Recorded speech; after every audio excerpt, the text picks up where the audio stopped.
गोटे लोक circus camp रे बड़ बड़ हाथी मानक गोड़े गोटे सरू दौड़ी बंधा होइथिबार देखिला। लुहा चेन रे बंधाला परी से माने चुपचाप ठिया होइछन्ती, कुआडे पळेई जीवाकू चेष्टा भी करूनाहांती। तो बड़ आश्चर्य होई लोकटी कैंप मास्टर को पचारिला, एमाने पळेइबाकू चेष्टा केमती करूनाहांती? तो कैंप मास्टर कहला, जेतेबेले एमाने छोट थिले एई सरू दौड़ी सेमानक गोड़े बंधा होइतिला, सेतेबेले छिंडेकी जीवा एमानक पई मुश्किल थिला।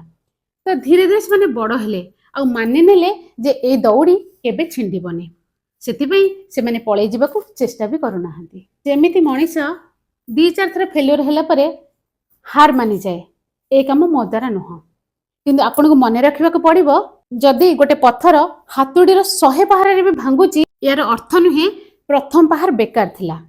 आपण सक्सेस हेबा पई बार बार चेष्टा करंतु, आपण निश्चय आपनको गोल फुलफिल करि पारि।